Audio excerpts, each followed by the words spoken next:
तेज गेंदबाज मोहम्मद शमी परिवार के संग निजी दौरे पर कलियर दरगाह गए। उन्होंने प्रशंसकों का अभिवादन किया। मोहम्मद शमी के साथ दरगाह पहुंचे खानपुर विधायक उमेश कुमार ने कहा कि शमी को देवभूमि से बेहद लगाव है। उन्होंने दरगाह में चादर चढ़ाकर देश की सुख शांति की दुआ मांगी। भारतीय क्रिकेट टीम के खिलाड़ी मोहम्मद शमी को देवभूमि से बेहद लगाव है। आप देख सकते हैं मोहम्मद शमी ने दरगाह कलियर शरीफ में चादर चढ़ाई और फूल चढ़ाए।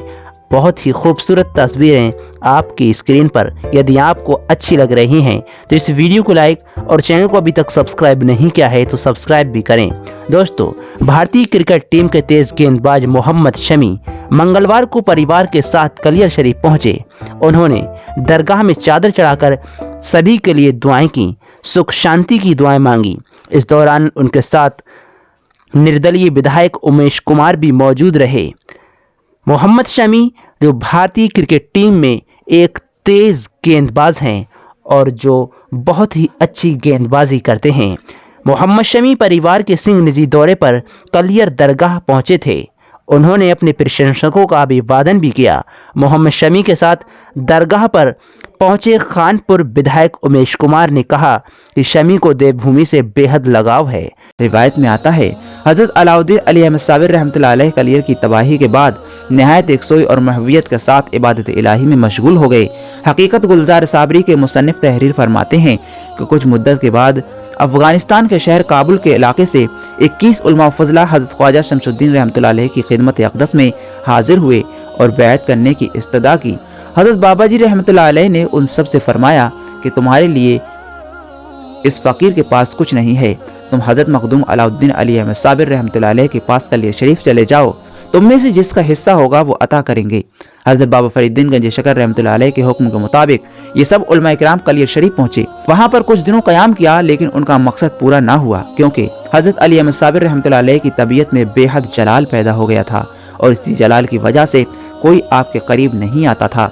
इसलिए हजरत शमसुद्दीन रहमतुल्लाह अलैह के सिवा बाकी तमाम उलमा इकराम या के बाद दीगरे वापस काबुल चले गए। परवरदिगार आलम ने हजरत शमसुद्दीन रहमतुल्लाह अलैह पर अपना खुसूसी फजल करम नाजिल फरमाया और उनको इस्तिकामत की दौलत नसीब फरमाई।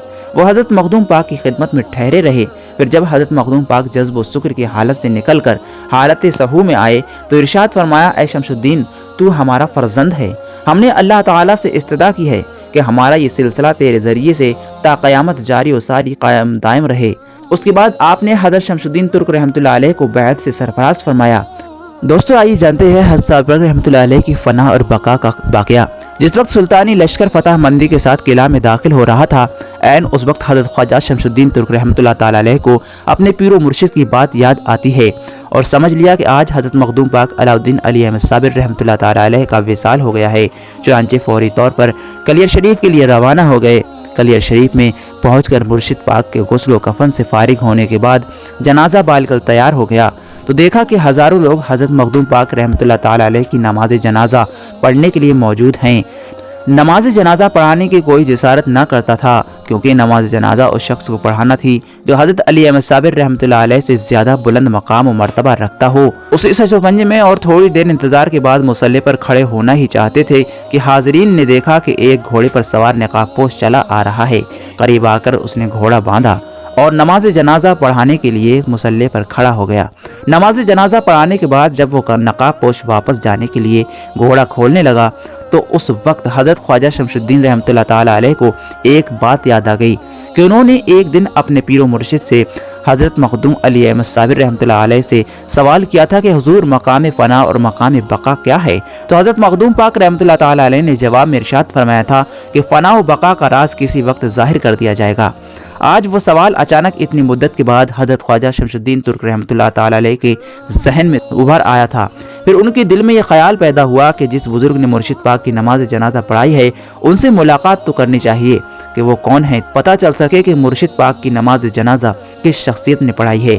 इस असना में वो बुजुर्ग घोड़े पर सवार होकर जाने ही वाले थे कि हजरत ख्वाजा शमसुद्दीन रहमतुल्लाह अलैह दौड़ते हुए उनके करीब पहुंचे और अर्ज किया, ऐ अल्लाह के बंदे, आप कौन हैं और आपका नाम क्या है? ये सुनकर नकाबपोश ने अपने चेहरे से नकाब हटा दिया और फरमाया, फकीर के जनाजे की नमाज फकीर ही ने पढ़ाई है। حضرت خواجہ شمس الدین رحمۃ اللہ تعالیٰ علیہ نے یہ دیکھا تو نہایت حیران ہوئے۔ مرشد پاک نے ارشاد فرمایا، شمس الدین حیران ہونے کی ضرورت نہیں ہے۔ قبر کی طرف اشارہ کرتے ہوئے فرمایا، وہ مقام فنا ہے اور یہ مقام بقا ہے۔ یہ سنتے ہی حضرت خواجہ شمس الدین ترک رحمۃ اللہ تعالیٰ علیہ اپنے آپ کو سنبھال نہ سکے اور بے ہوش ہو گئے۔ اس اثنا میں وہ بزرگ گھوڑے پر سوار ایک طرف روانہ ہو کر سب کی نگاہوں سے اوجھل ہو گئے، لیکن اب بھی وہ زندہ ہیں اور سبھی کے بگڑے ہوئے کاموں کو بنا رہے ہیں، سبھی کے کام آ رہے ہیں۔ اللہ تبارک و تعالیٰ سے دعا ہے حضور صاحب پاک رحمۃ اللہ تعالیٰ علیہ کی صدقے میں ہم سب کے گناہوں کو معاف فرمائے۔